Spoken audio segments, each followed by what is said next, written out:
aujourd'hui on est à bord d'une Porsche quoi? Bah c'est un Boxster S. Boxster S? Ouais. D'accord, quelle année à peu près? Je sais pas exactement, mais 2008. C'est pas le mien, on me l'a prêté. Hein. D'accord, donc c'est un 2008? C'est ça. D'accord. C'est un okay. 2008 Boxster ouais. S. C'est le flat 6 en centrale arrière. C'est flat 6, ouais, Porsche. Moteur central arrière, d'accord, ok. Donc moteur à l'arrière. Voilà, en boîte méca, boîte 6 rapports. Méca. Et les rapports sont assez rapprochés en tout cas. Ouais, les boîtes elles sont assez courtes. Voilà. Bon, qui dit Porsche, dit voilà, on est assis à ras du sol quand même. Ouais.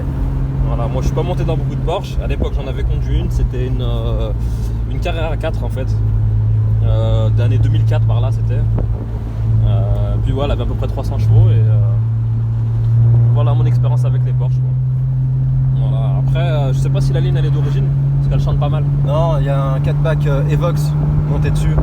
Un 4-back Evox. D'accord, ok. Ouais. Il a été monté à peu près 500 km. Ça chante bien. Ah, ça il faut pas bien. Plus. Ouais, ça suffit. Ouais. Voilà. Après, dans des petites routes comme ça va, c'est pas mal. Hein. C'est paisible à conduire. Quoi. Voilà, on est en toit ouvrant, donc ça fait un peu de bruit. Ouais, il y a un peu de bruit par contre. Puis voilà quoi, mais sinon, c'est ce qu'il faut. Ouais. Se balader en plein été. Ouais, ça va, ça reste confortable et l'assise, bon, c'est un peu ferme par contre. Ah, bah, mais après, normal, c'est normal. Quoi. Il y a écrit Porsche sur le volant, je pense que c'est normal. Ouais. Voilà. Ah, il n'y a personne, c'est bon. Ouais, c'est vrai que donc là, on a fermé la. Comment t'appelles ça? La capote, le toit ouvrant en fait. Voilà. En toile d'ailleurs. Et ouais, il est en toile. Et du coup, ça résonne un peu plus en fait dedans. En fait, il y a une sorte de drone avec le pot Evox à 2000 tours minute. On entend que ça ronronne. Ah, ça ronronne.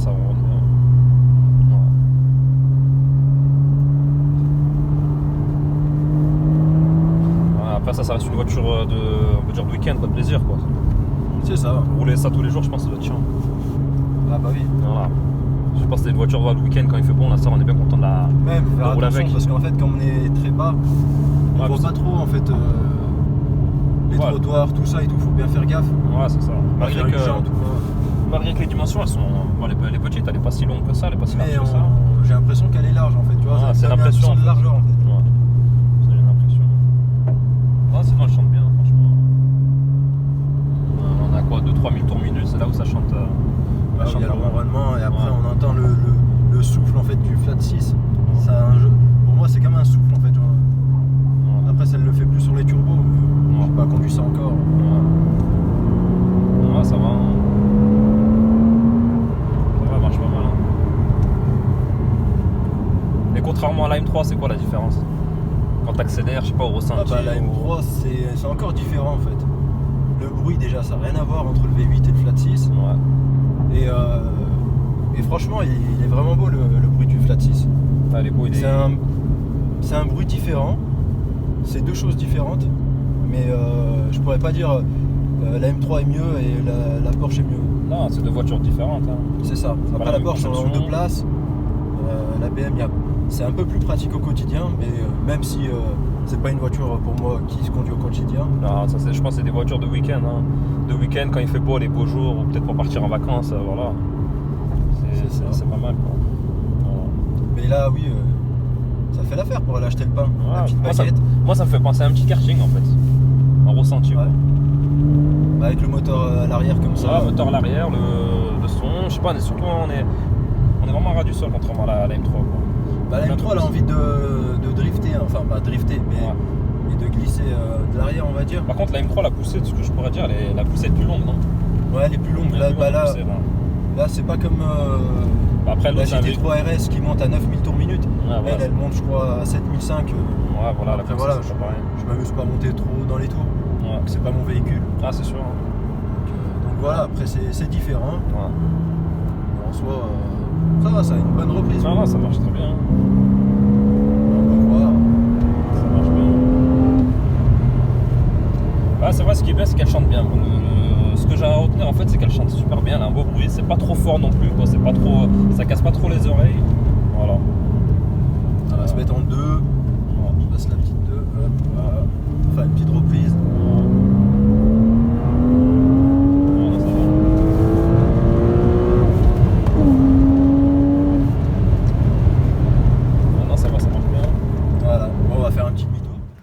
Donc voilà au niveau du coffre derrière.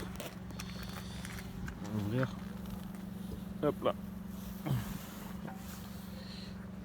Et ben ça va, ça reste correct. Hein. Pas très grand, mais ça reste correct quoi, pour mettre une valise. Une valise ou deux sacs pour partir en week-end, c'est pas mal. Hein. On va voir au niveau de l'avant ce qu'il nous réserve. Au niveau en termes de rangement.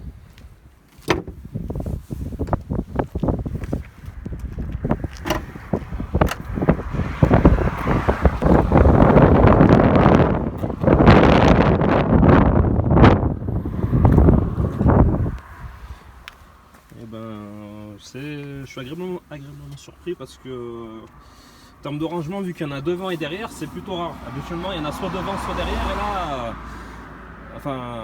là c'est une bonne surprise quoi. Ça veut dire qu'on va mettre deux valises quoi. Deux valises ou deux sacs. Ou sinon, tu sais, dans un supermarché, si tu vas faire les courses, exemple. Hein, ouais. Et bah, si ta voiture elle est garée et tu peux pas accéder à l'arrière, bah t'as l'avant. Ouais, c'est pas mal ça. Bah, c'est des petites choses quoi. Ouais. Le réservoir. Le réservoir il est à gauche. Par contre, en plus de ça, il y a la place du réservoir. Donc, ouais. Par contre, au niveau des jantes, c'était combien? Ça va, elles sont jolies franchement, mais alors c'est du. C'est du combien ça? C'est du 19 normalement. Ouais, je vois là, c'est marqué en dessous. 19. Devant c'est du 235. Et à l'arrière 265. Ouais, donc avec cette propulsion à l'arrière c'est toujours. Voilà. Non, elles sont pas mal les jantes, hein, sont. Il y a 4 couleurs comme ça. Là ils ont été repeintes il n'y a pas si longtemps que ça. Ouais. C'était en gris. C'était pas aluminium quoi. D'accord, ok. Avec les étriers rouges comme ça ressort bien. Ça va sur le côté des petites entrées comme ça. Des entrées d'air. Ouais. Non, ça va, elle est pas mal. Hein. Et les bandes ont été ajoutées. Ouais, voilà ce que je disais, c'est pas d'origine ça. Ouais, c'est pas d'origine. C'est la touche tuning quoi. Ah bah oui. Voilà, après soit on aime, soit on n'aime pas. Hein. Mais bon. C'est ça. Ouais, ça rajoute même quelque chose au véhicule. J'ai vu le volant, au niveau du volant, c'est quoi l'Alcantara, il a été rajouté en fait. Voilà, à la base, il est. J'ai vu avec les. Un professionnel, mais il a été bien fait. Ouais, j'ai vu avec les surpiqûres et tout comme ça, blanche, franchement, ça ressort bien quoi. Ça ressort bien, même au niveau du toucher et tout, c'est agréable. Voilà. Donc voilà, on va passer à la suite. Alors là, on a deux boutons. Alors, un c'est pour le compartiment devant, enfin le coffre de devant, et là c'est pour le coffre de derrière en fait. Voilà. On va passer au niveau de l'extérieur, j'ai déjà filmé un petit peu, on va passer au niveau de l'intérieur. Voir comment c'est fait, un petit peu plus en détail.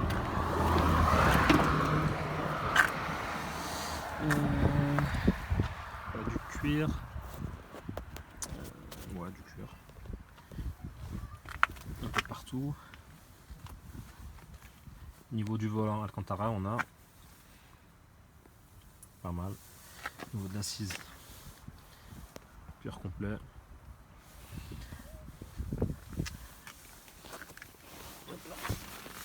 Au niveau de l'intérieur, alors. Voilà comme c'est fait. Hein. Comme on a dit tout à l'heure, c'est une boîte 6. Au niveau du compteur,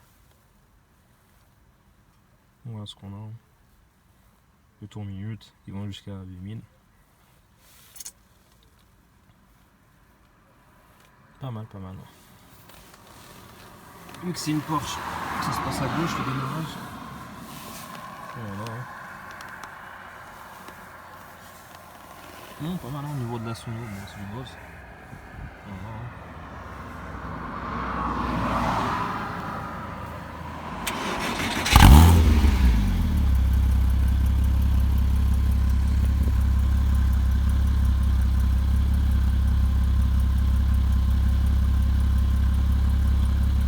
Un bon petit boulot au démarrage.